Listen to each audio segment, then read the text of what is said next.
New Jersey, and around the United States, and is modeled and informed every morning so that it is adjusted, so it is up to date every day. This is the model of the predicted fatalities and mortality in the United States. And as the president said, it's very much focused on the next 2 weeks and the stark reality of what this virus will do as it moves through communities. Next slide, please. But this is a slide that gives us great hope and understanding about what is possible. On the bottom of the slide, where you can barely see that blue line at the very bottom, that's the current cases in California, the cumulative cases in California, where they're doing significant testing.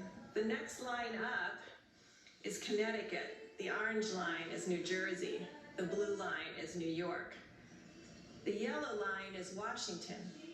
We all remember Washington State. It was just a month ago when they started to have the issues in Washington State, but they brought together their communities and their health providers, and they put in strong mitigation methods and testing.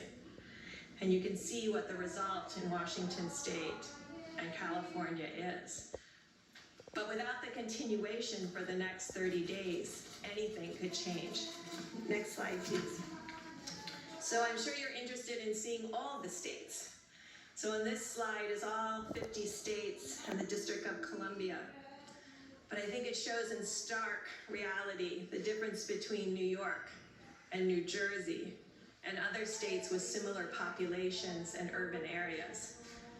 Our goal over the next 30 days is to ensure the states that you see, the 48 across the bottom, maintain this lower level of new cases with the hope that we don't have significant outbreaks in other states and other metro areas as the community comes together to work together and ensure that the healthcare providers around the globe and in the United States are strengthened by our resolve to continue to mitigate community by community.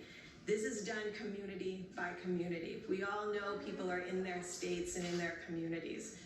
And we're very dependent on each person in the United States doing the same thing, following the presidential guidelines to a T. I know it's a lot to ask because you've done it for 15 days. So if you can show the next slide, please. So this is what gives us a lot of hope. This is the case finding in Italy. And you can see that they're beginning to turn the corner in new cases. They're entering their 4th week of full mitigation and showing what is possible when we work together as a community, as a country, to change the course of this pandemic together. It is this graphic and the graphic of many of the states that gives us hope of what is possible with continuing for another 30 days. Amidst all that hope, I must say that like we warned about Detroit and Chicago, we start to see changes in Massachusetts. New Orleans continues to be a problem of new cases, although they're stabilizing. And I think it really shows the depth of dedication of the American people to the healthcare providers, because they can see the strain that this puts on every nurse, doctor, respiratory therapist, pharmacist, and laboratory technician that's working together to stem this tide of unrelenting sick people coming to their doors. No one has been turned away. No one who has needed ventilation has not received ventilation. But you can see how stressful it is for each of them. So I know it's stressful to follow the guidelines, but it is more stressful and more difficult to the soldiers on the front line. As we started, and we will end with its communities that will do this. There's no magic bullet. There's no magic vaccine or therapy. It's just behaviors. Each of our behaviors translating into something that changes the course of this viral pandemic over the next 30 days. Thank you. Thank you very much, Dr. Birx, Mr. President, Mr. Vice President. So what Dr. Birx has really said very simply is that there are really two dynamic forces that are opposing each other here. As I've mentioned several times in our briefings, The virus, if left to its own devices, will do that dark curve that Dr. Birx showed you. The other dynamic force is what we are doing, what we're trying to do, and what we will do in the form of mitigation. Now, these are very revealing bits of data because you saw what happened in Italy, where you make the turn around the curve and you go.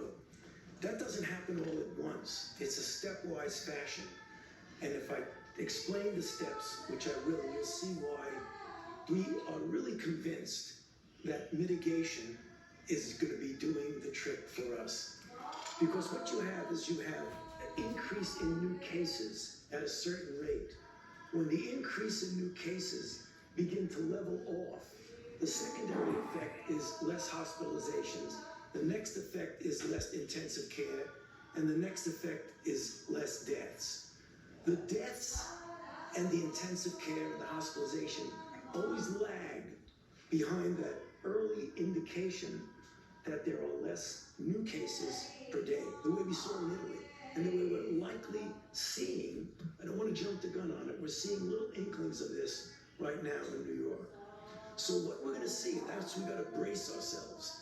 In the next several days to a week or so, we're going to continue to see things go up. We cannot be discouraged by that because the mitigation is actually working and will work. The slide that Dr. Birx showed, where you saw New York and New Jersey, and then the cluster of other areas, our goal, which I believe we can accomplish, is to get the hotspot places, the New Yorks, the New Jersey, and help them to get around that curve, but as importantly, to prevent those clusters of areas that have not yet gone to that spike, to prevent them from getting that spike. And the answer to that is mitigation. Now, the 15 days that we had of mitigation clearly have had an effect, although it's tough to quantitate it because of those two opposing forces. But the reason why we feel so strongly about the necessity of the accelerator and on the brake, but to just press it down. And that's what I hope and I know that we can do over the next 30 days. And as I said the other day on one of the interviews, we are a very strong and resilient nation. If you look at our history, we've been through some terrible ordeals. This is tough. People are suffering, people are dying. It's inconvenient from a societal standpoint, from an economic standpoint to go through this. But this is going to be the answer to our problems. So let's all pull together and make sure, as we look forward to the next 30 days, we do it with all the intensity and force that we can.